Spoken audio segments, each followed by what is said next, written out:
Então, dando continuidade à aula de pré-natal de baixo risco, a gente vai ter aqui a prescrição de suplementos alimentares. E entre elas, a gente vai ter o ácido fólico, o sulfato ferroso e a vitamina A.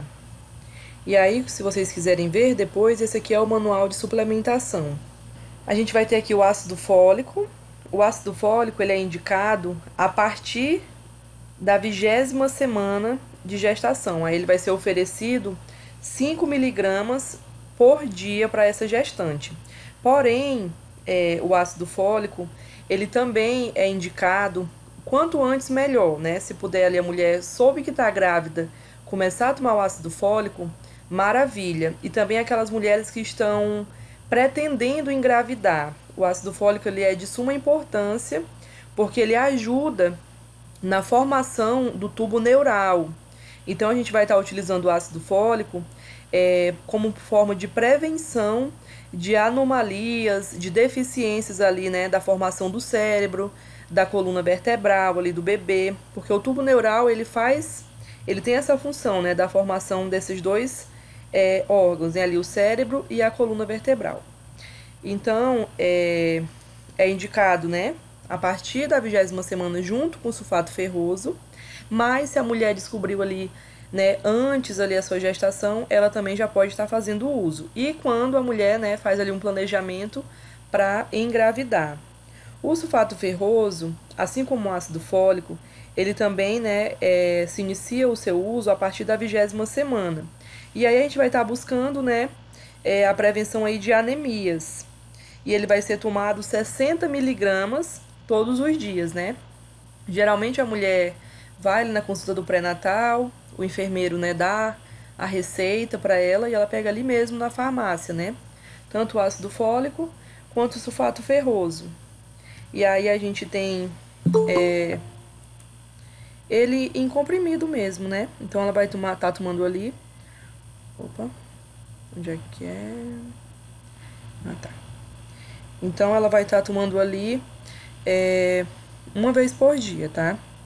Isso é muito importante, sabe, gente? Porque às vezes a gente negligencia, né, o uso do suplemento vitamínico. A mulher tá ali, aí não toma, aí corre o risco ali de uma anemia pro bebê. O ácido fólico aí tem um papel fundamental, né, que é na formação aí do tubo neural.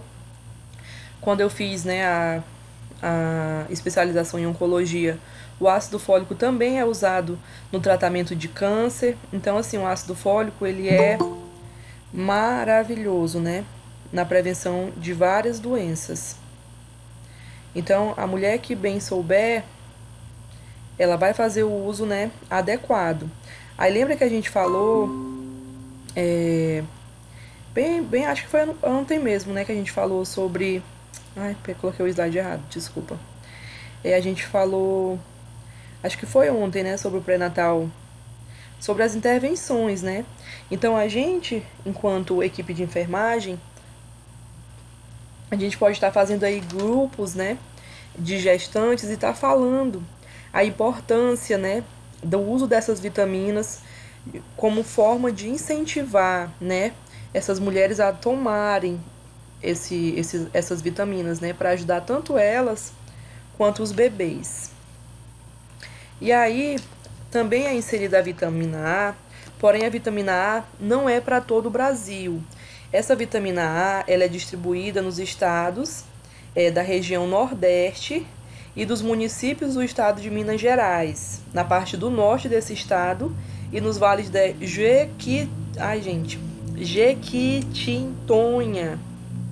Jequitinhonha, acho que é isso, e do Mucuri.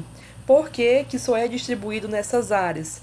Porque lá nessas áreas é onde tem endemias, né, de deficiência de vitamina A. Então, a mulher ali, quando ela termina de ter, né, o bebê ali no seu pós-parto, imediatamente ela toma ali uma dose de 200 mil unidades de vitamina A, uma cápsula VO.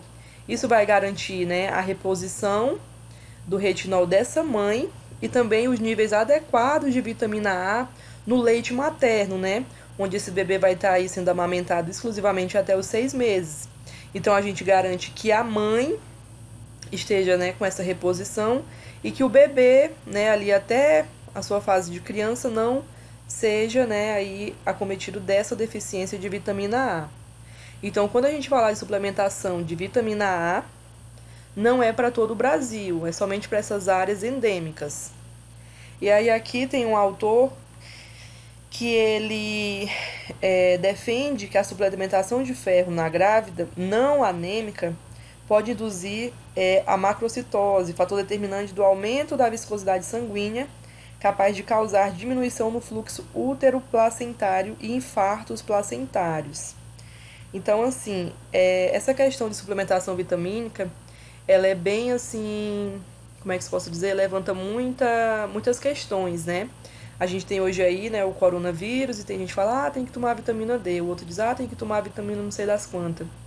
Porém, né, seria legal que todos nós fizéssemos um exame, né? Que a gente pudesse ver as nossas taxas de vitaminas e saber se a gente precisa mesmo dessa reposição, né? A gente sabe que tanto a baixa da vitamina é maléfica, quanto também o excesso, né? E aí a gente entra agora falando sobre a vacinação na gestante, né? A gente tem aí tanto a DT, que é aí a vacinação da mulher contra o tétano, a DTPA, que a gente vai estar combatendo aí 3 doenças, né? A coqueluche, a difteria e a cólera, a hepatite B e a influenza.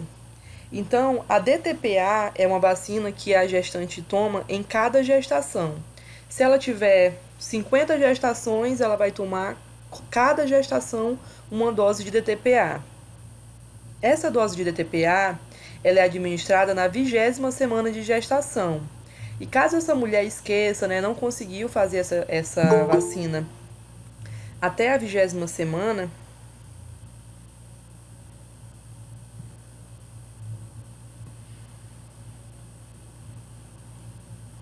então, essa mulher não conseguiu, né, fazer essa vacina aí até a 20ª semana.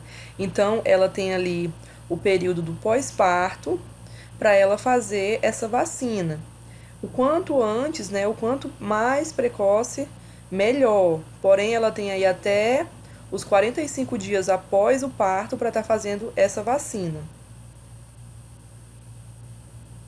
E aqui a hepatite B. A hepatite B, ela é administrada 3 doses. Então, a gente vai estar observando, né? A maioria, né, das pessoas, elas não têm mais a carteira ou perdem. E a gente tem que fazer todo o processo de novo, todo o esquema de novo. Então, se essa mulher chegou, né, até nós, não tem a carteira, não sabe se vacinou, a gente vai fazer as 3 doses. Se ela nunca foi vacinada, também vai fazer as 3 doses, né? Se o HBsAg der negativo ou o anti-HBs for maior que 10, ela também vai fazer as 3 doses, né? E no esquema incompleto, se por exemplo ela chegou lá pra gente, né, com a carteirinha dela, e ela só tomou 2 doses, então a gente vai fazer só mais uma, que é para poder fechar o esquema aí de hepatite B. E aí, a gente vai estar, né, na nossa primeira ali, consulta, né, de pré-natal, a gente já vai perguntar, né, para essa mulher se ela tem ali a carteirinha de vacina, se ela tomou as vacinas, tudo direitinho. Porque aqui, ó, a gente faz a primeira dose, a segunda dose é após 30 dias e a terceira dose é após 6 meses. Então, a gente tem que ver isso aí o quanto antes, que é pra gente poder fechar direitinho a imunização aí dessa mulher. Da mesma forma, é a DT, tá? É a DT, que é a de tétano. Ela também é administrada 3 doses. E a gente vai fazer o mesmo esquema da hepatite B. Se não vacinou, se não sabe quando foi que vacinou, não tem ali a carteirinha de vacinação, a gente vai estar fazendo as 3 doses. Se só fez uma, vamos fazer mais 2. E aí, por isso que a gente tem que ver direitinho, né, já na primeira consulta na anamnese, já questionar sobre a vacinação. Já a influenza, ela é dose única, a gente toma ela, né, tanto gestante quanto não, uma vez ao ano. Então, a gente vai, né, tá ali acompanhando essa mulher, esses 8 meses, né, de gestação, e aí a gente vai estar vendo, né, se ela não voltou pro pré-natal, já tá bem pertinho, não tomou a vacina, por que você não tomou? Vai ali na salinha, toma. No próprio postinho da unidade básica, né, tem a sala de imunização, onde ela pode estar tomando essa vacina. Então, a gente vai estar sempre cobrando, né, essa imunização. E aí, aqui eu coloquei alguns exercícios, né, sobre o pré-natal de baixo risco, sobre o que a gente conversou ontem, né? E aí aqui tem, né? Segundo o Ministério da Saúde, são fatores de risco que permitem a realização do pré-natal pela equipe de atenção básica. Aí a gente tem idade menor do que 15 e maior do que 35 anos, altura menor do que 1,45, IMC que evidencie baixo peso, sobrepeso ou obesidade, síndromes hemorrágicas ou hipertensivas e antecedentes de trombose venosa profunda ou embolia pulmonar. Aí aqui, aponte as alternativas corretas. Lembra que bem lá no início a gente falou sobre os riscos gestacionais, né? Cadê? Há 10 anos atrás. Aqui. A classificação aqui do risco gestacional. Aí aqui os fatores, né? Fatores que tem aqui: idade menor do que 15 e maior do que 35 anos, altura menor do que 1,45, IMC que evidencia baixo peso, sobrepeso ou obesidade. Aqui a gente tem, ó, já nos fatores relacionados à história reprodutiva anterior, as síndromes hemorrágicas ou hipertensivas. Então, a gente já fecha aqui a nossa questão. Opa. Que é a questão A, B, C e D. Sobre essa questão aqui de antecedente de trombose venosa profunda ou embolia pulmonar, a gente não mencionou, né, durante aí as nossas aulas. Aí aqui, cadê o Douglas? No caso da letra A, né, professora? Isso. Cadê o Douglas para ler essa questão? Cadê? A segunda, você está por aí. Vai ler, Douglas? Vai ler? Vai ler? Pode ler. Hã? Pode ler. Então tá, o calendário de atendimento durante o pré-natal deve ser programado em uma função dos períodos gestacionais que determinam o maior risco materno e perinatal. O calendário deve ser iniciado precocemente no primeiro trimestre e deve se assegurar sempre que possível. Letra A. Um total de no mínimo 6 consultas com acompanhamento intercalado de médicos e enfermeiros na seguinte frequência: até 28 semanas, mensalmente de 28 até 36 semanas, quinzenalmente da 36 até 41 semanas, semanalmente. Letra B. Um total no mínimo de 8 consultas com acompanhamento intercalado de médicos e enfermeiros na seguinte frequência, até 28 semanas, mensalmente de 28 até 36 semanas, da 36 até 41 semanas, semanalmente. Letra C. Um total de no mínimo 6 consultas com acompanhamento médico e de enfermeiro na seguinte frequência até 28 semanas, quinzenalmente de 28 até 36 semanas. Fazer semanalmente, da 36 até 41 semanas, 2 vezes na semana. Um total de no mínimo 6 consultas com acompanhamento intercalado de médicos e enfermeiros na seguinte frequência até 28 semanas, mensalmente de 28 até 36 semanas, quinzenalmente de 36 até 41 semanas, 2 vezes na semana. E aí, qual a questão que vocês acham que está de acordo com o que a gente viu nos slides? Eu nem assisti a aula, mas tá um chute legal entre A e a D. Eu acho. Pelo que eu fiz, né? Pelo meu pré-natal. Eu sei. Alguém mais quer chutar?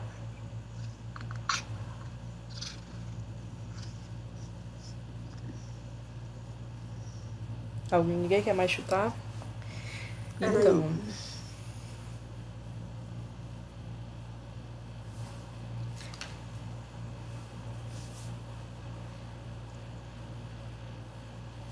vou lá pro slide, tá?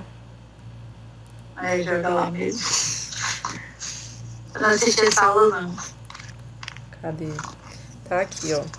A gente falou que, segundo a Organização Mundial de Saúde, o número adequado seria igual ou superior a 6. Certo? Já temos aí, né, um norte. Aí aqui, até as 28 semanas, mensalmente, de 28 até 36, quinzenal, e de 36 a 41, semanal. Então, a letra A. Cadê? Fala aqui pra você. Ou a... Calma aí. 6 semanas. É A, Por professora. calando de médico e enfermeiro seguinte, frequência de 28 semanas, mensalmente 28. Não. A letra D, não. Não, né? A letra D tá falando que da 36 até a 41 é 2 vezes na semana. Duas vezes na semana. Mas na verdade só não é. uma, né? É semanalmente, né? Uhum. Então a questão certa aqui é a A. 6 consultas, né? No mínimo. Pode ser mais também. E aí vai ser ali na semanal, né? Cadê? Mensal. Até 28 semanas. Depois de 28 a 36 passa a ser, né, a cada 15 dias, 2 vezes ao mês. E de 36 até 41, aí já fica aí semanal, né? A mulher vai ali 4 vezes, né? Até aí ela vai já ter seu parto, né? Se espera que ela já tenha tido, né? Aí aqui as nossas referências. E agora vamos para o próximo slide. Cadê?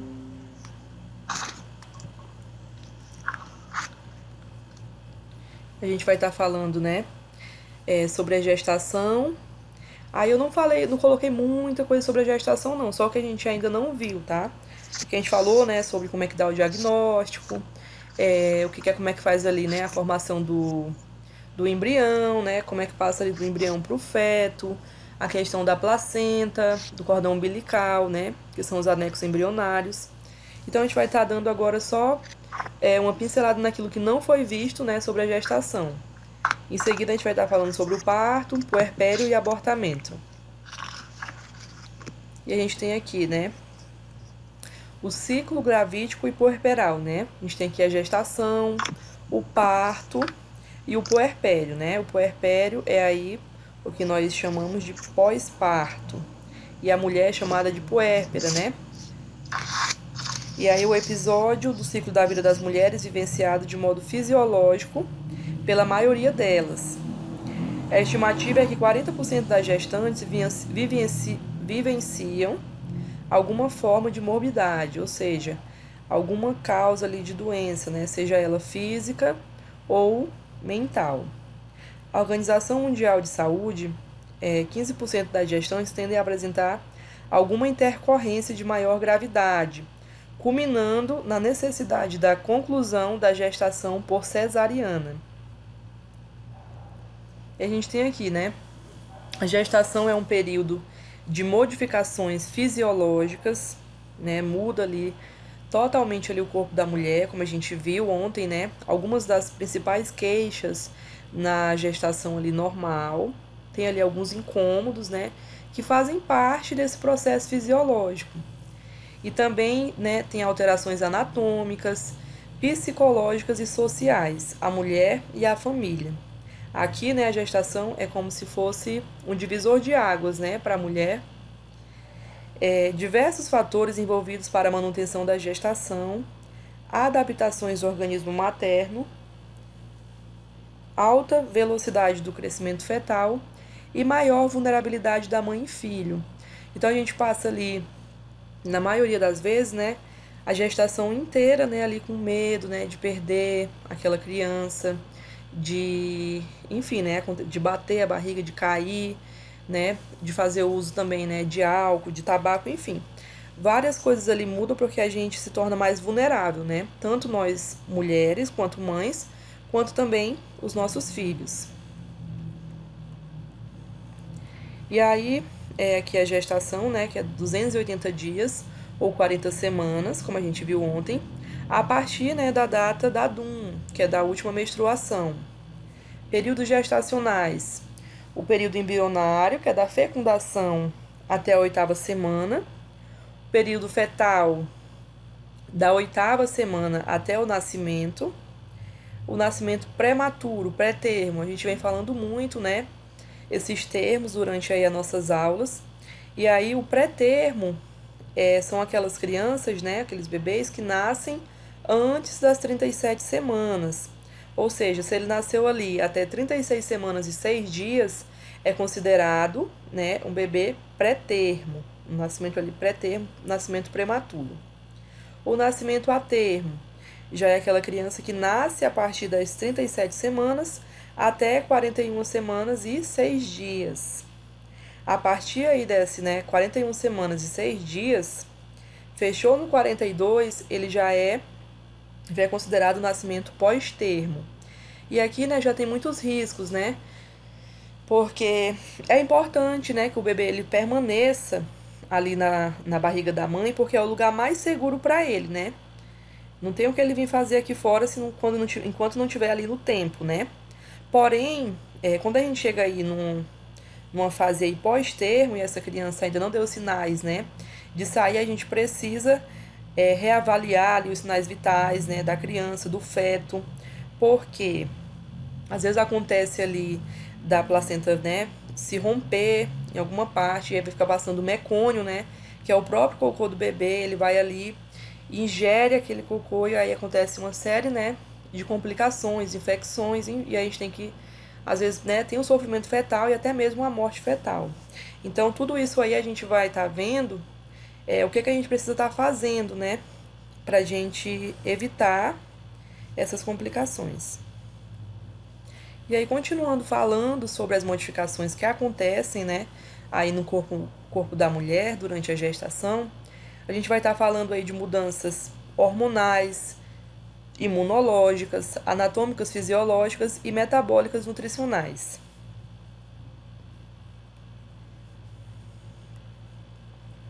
Aqui nas hormonais, a gente tem uma alta produção de hormônios, mais de 30 hormônios.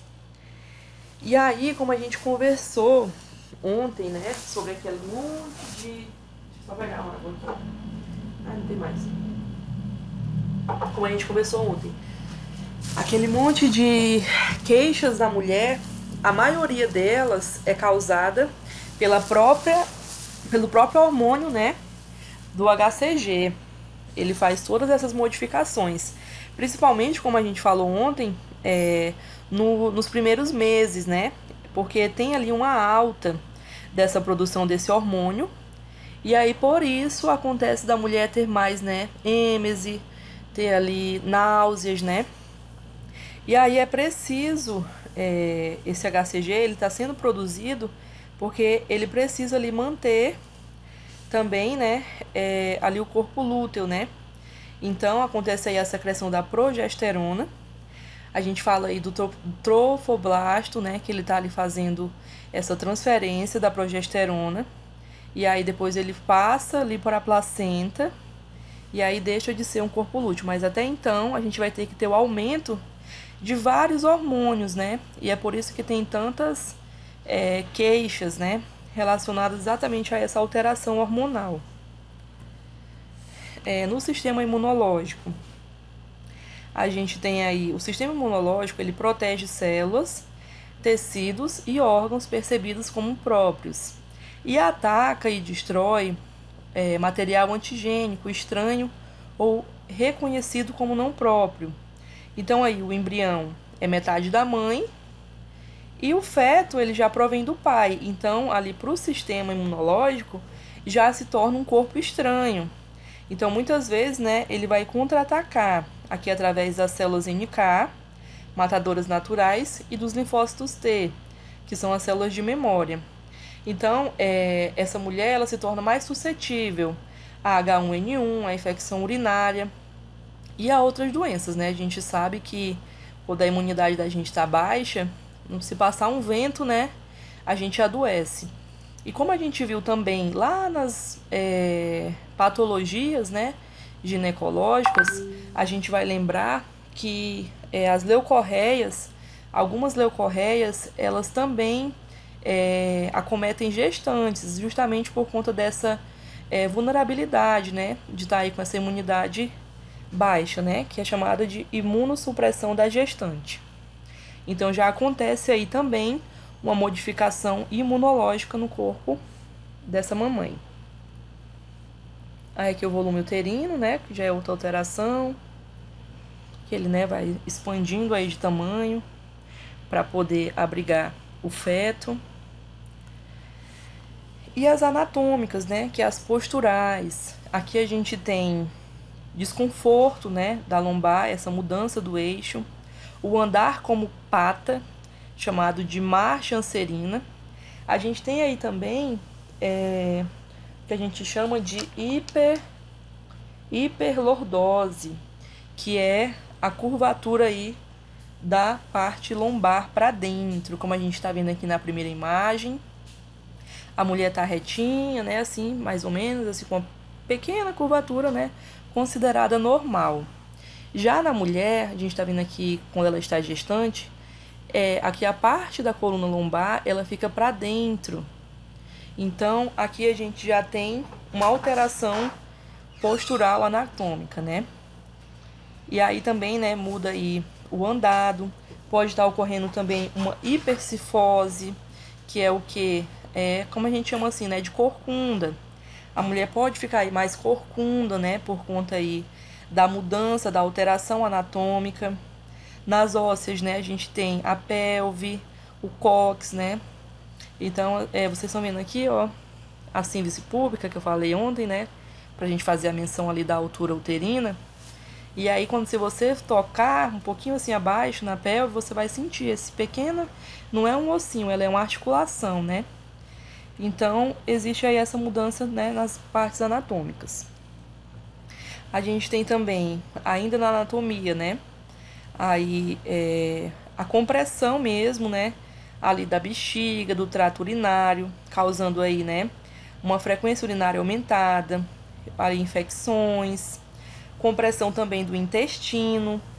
Aqui na compressão do intestino, né, a gente vai ter como queixas, né, como a gente falou ontem, a obstipação, a flautulência, né, essa mulher vai estar aí constipada, e aí às vezes tem também ali hemorroidas, aquelas queixas que nós citamos ontem, né.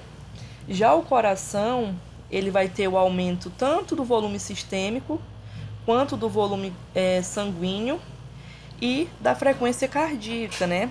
Tudo isso aí vai ser alterado, né, porque agora essa mulher é que nutre esse feto. Então é ele que vai estar, né, tá ali pedindo, né, nutrientes, oxigênio, tudo vai ser passado da mãe para o bebê. Então existe aí, tudo fica mais sobrecarregado. Com relação aos pulmões, a gente tem também a compressão do diafragma. Então a gente vai aumentar o movimento, né, diafragmático, né, para poder vir essa entrada de ar. Vai ter ali o aumento desses movimentos, o aumento do volume, né? Tudo fica mais difícil, né? Principalmente conforme vai se passando as semanas. Então vamos ter aí, né, respirações mais profundas. E aí tem também a compressão aí, né, do estômago. Tudo isso aí vai estar sendo alterado, mas lembrando que tudo é um processo fisiológico, né? Depois a mulher, né, volta ali, o útero volta ao normal, os órgãos, né, voltam também ali ao seu eixo normal. E aí algumas mulheres, quando acontecem essas mudanças, elas vão, né, já tinha ali, por exemplo, deixa eu ver, já tinha ali, por exemplo, um cálculo renal, só que daí não sabia. Quando tá na gestação, a mulher começa a ter, né, ali umas crises, e aí descobre que está com cálculo. Então, algumas doenças, né, que são ali incubadas, escondidas, elas acabam por aparecer durante a gestação por conta dessa mudança fisiológica. E aí, como a gente estava falando, né, sobre a questão cardíaca, né, a gente vai ter as alterações circulatórias, o aumento da volemia, plasma, eritrócitos, hemodiluição, né, que é uma anemia fisiológica, dificuldade no retorno venoso, inchaço. Como vocês estão vendo, né, aqui nesse pé, a gente faz um teste, né, para ver se vai voltar ou se vai ficar. Quando tá muito inchado, ele fica aí a marquinha do dedo, né. Então, a gente está aí com o débito cardíaco aumentado e a redução da resistência vascular periférica. Aí as mudanças metabólicas e nutricionais. Da 24 até a 26ª semana, o maior estoque de gordura no tecido adiposo para suprir a pequena demanda fetal. A partir da 26ª, há um aumento da resistência à insulina. Aí também entra um hormônio chamado HPL, que ele também é aumentado, né, durante a gestação, onde ele vai estar fazendo isso na corrente sanguínea da mãe. É como se ele tivesse inibindo ali o processo de glicogenase para poder dar esse suporte, né, tanto para a mãe quanto para o bebê. Como se fosse um armazenamento de glicose.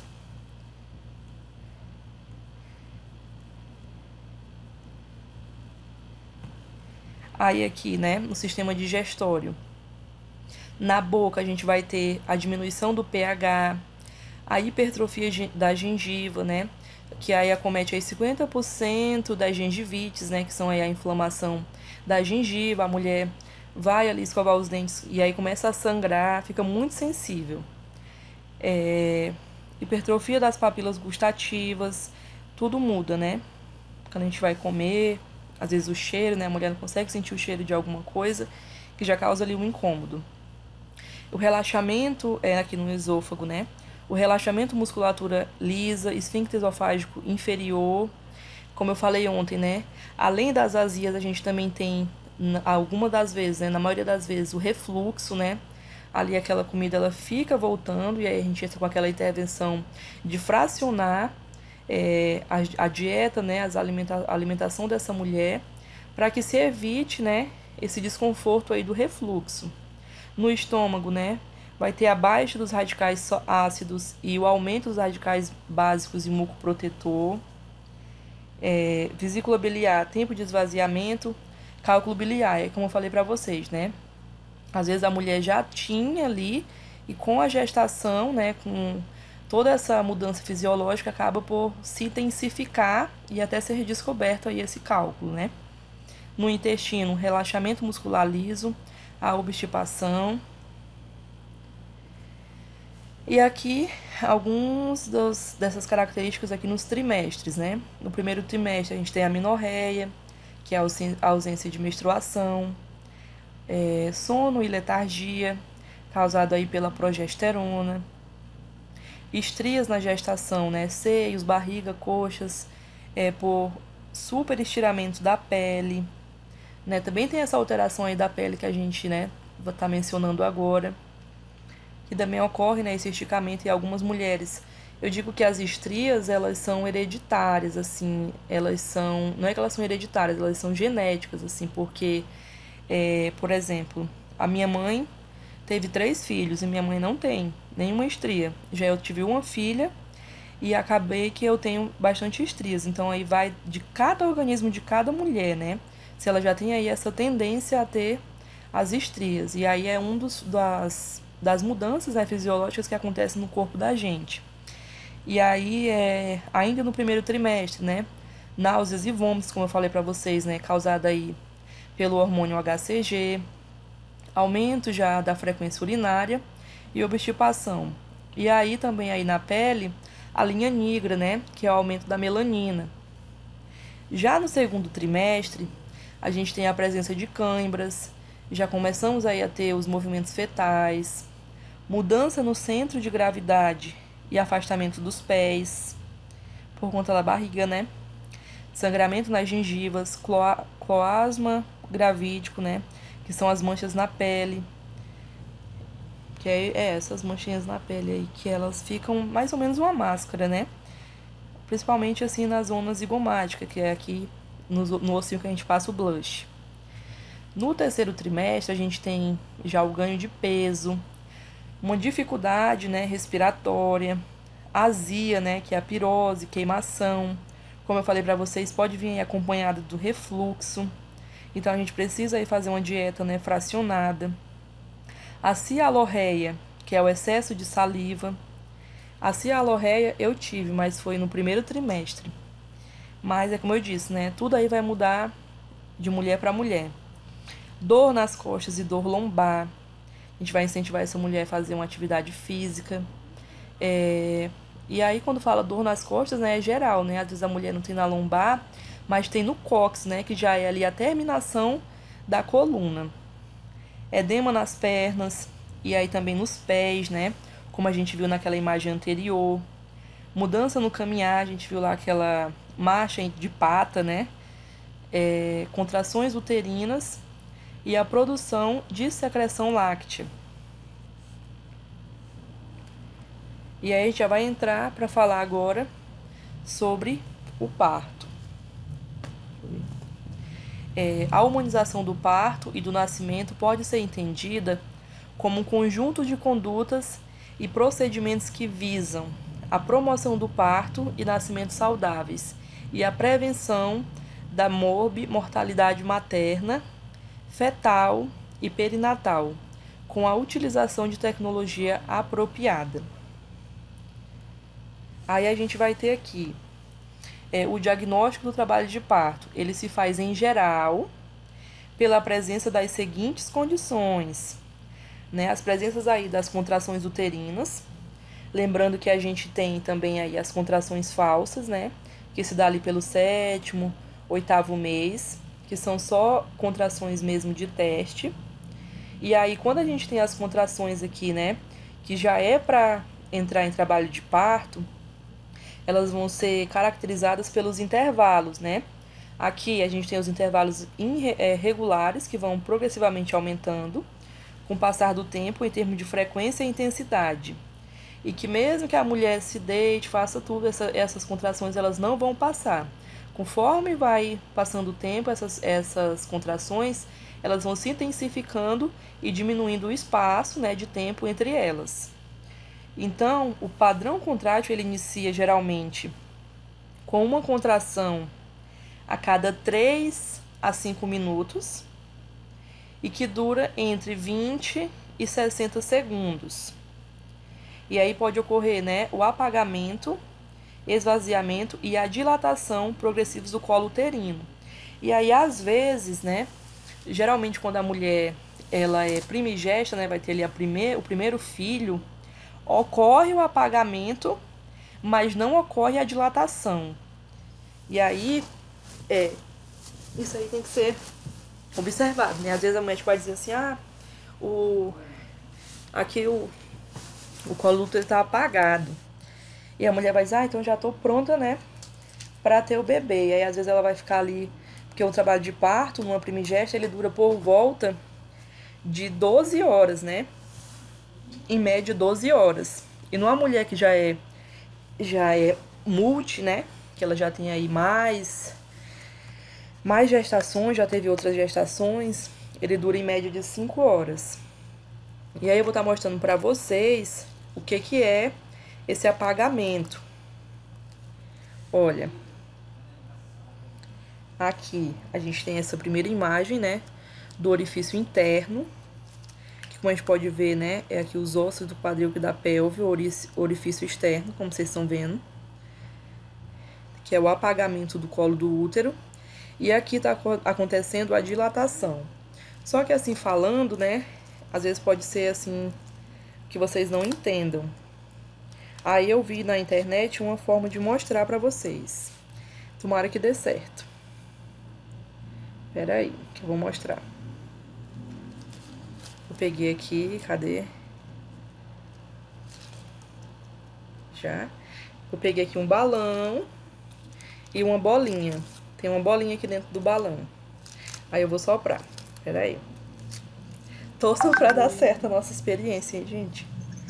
É um bucho de grávida. É pra representar. O útero, tá? Pera aí, hein?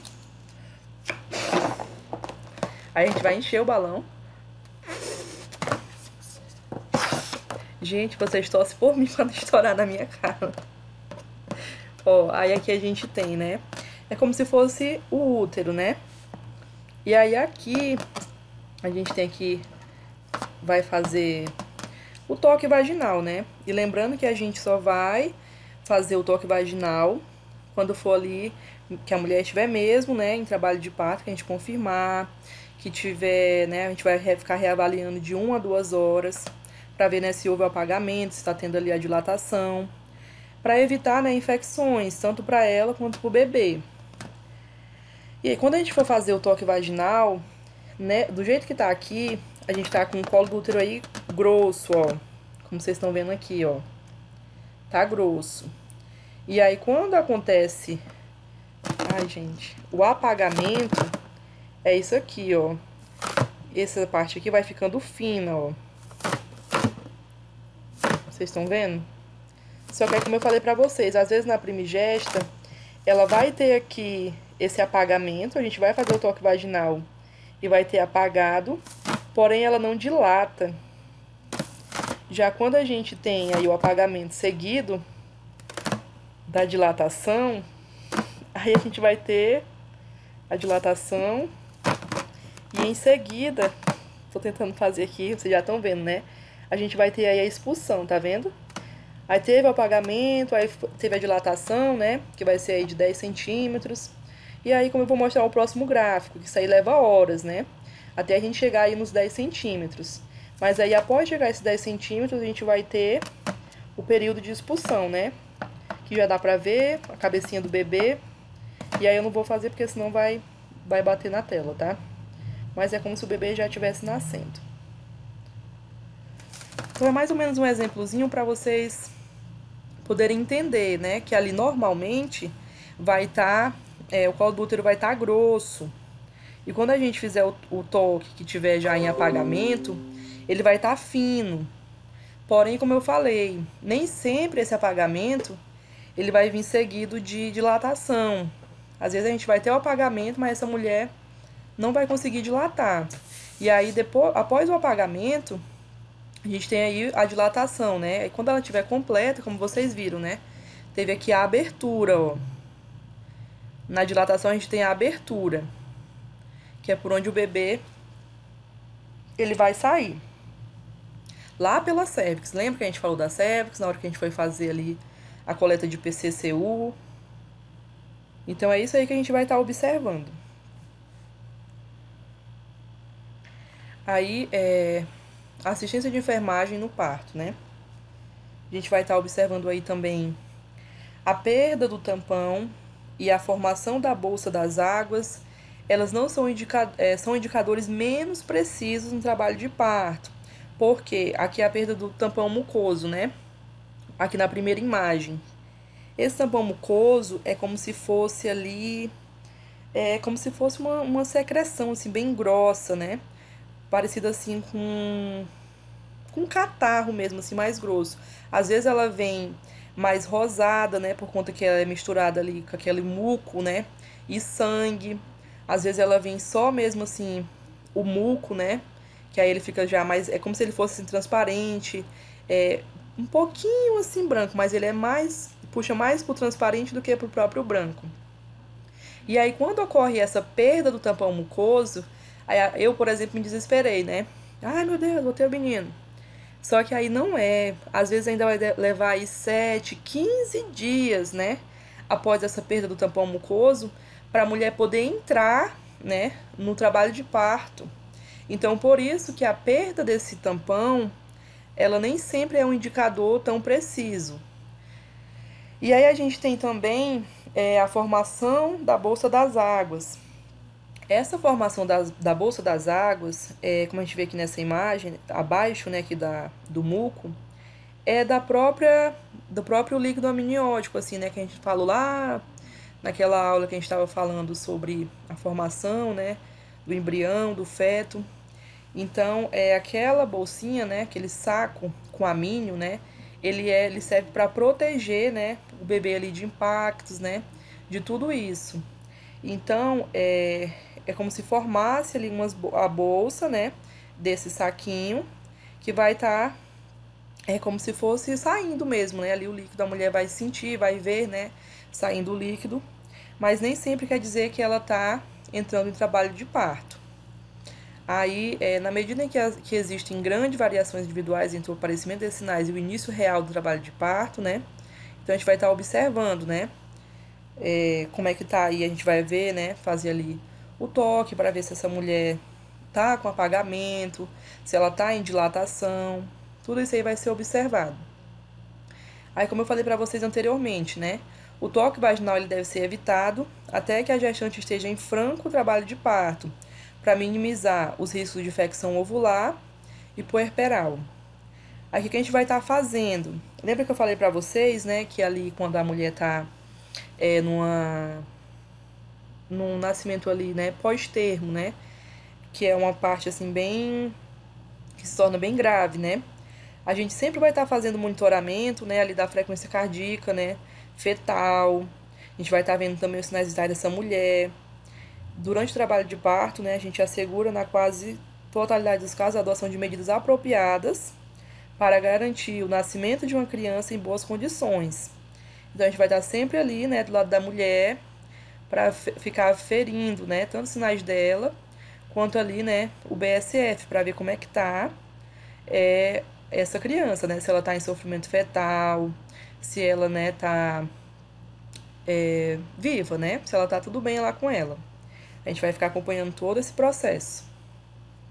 Aí, como eu falei para vocês, né, no processo de dilatação leva horas. Então, essa aqui é uma curva de dilatação. E aqui são as horas, ó. Cadê? A curva de dilatação cervical se processa de forma ascendente, de início com menor velocidade de dilatação. No final, essa velocidade aumenta, ou seja, o parto se desenvolve mais rapidamente a partir dos 4 centímetros de dilatação. Então, como vocês podem ver aqui, ó, a gente tem as horas e aqui, né, aqui na escalinha, os centímetros. Então, aqui, quando a mulher fez aqui de 4 a 5, ó, já tinha se passado 6 horas, né? Aí, depois das 6 horas, né, foi fluindo mais rápido, né? Até a dilatação completa, né, que são dos 10 centímetros. Aí, como eu falei pra vocês, né, na mulher primigesta, dura em torno aí de 12 horas, né, todo esse processo aí de trabalho de parto. E na mulher que já tem, né, multíporas, né, acho que é assim, ela já quase metade do tempo, né, porque é mais ou menos 5 horas que dura o trabalho de parto. Aí a gente vai estar falando aqui, né, dos mecanismos do parto, né, e aí reconhece-se a existência de 6 tempos. E tem alguns artigos, né, alguns autores, que eles só reconhecem os 3 tempos, que seria de insinuação, descida e o desprendimento. Tem uns que só falam desses 3.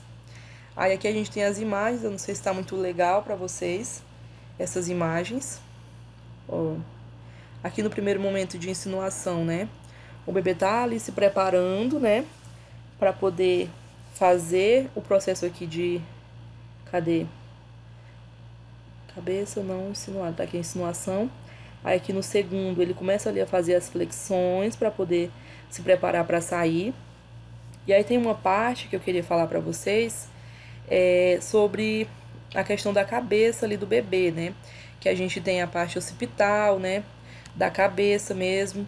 E aí tem as fontanelas, né? Fontanelas bregmática, e os outros nomezinhos que eu não tô lembrando agora.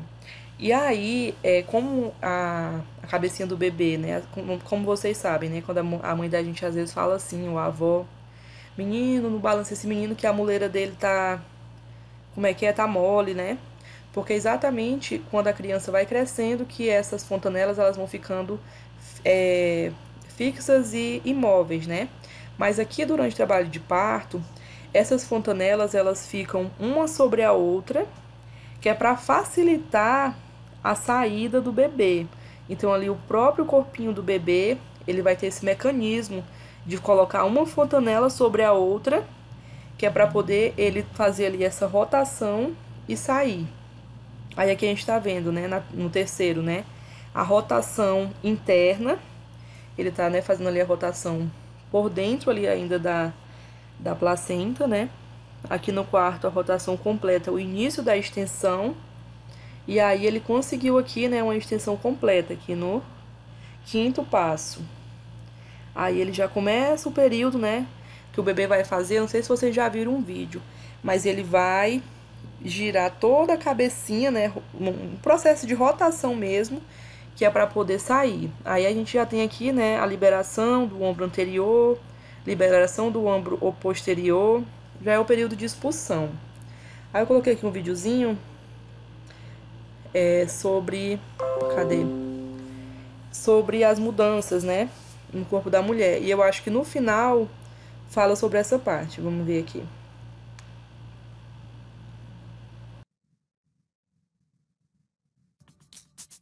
Essa é uma das menores células humanas.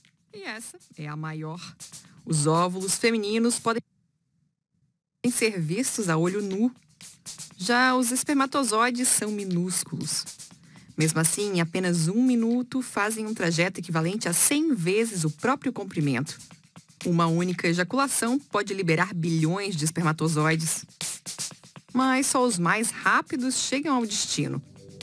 Quando o espermatozoide e o óvulo se encontram, surge algo incrível, um novo ser humano.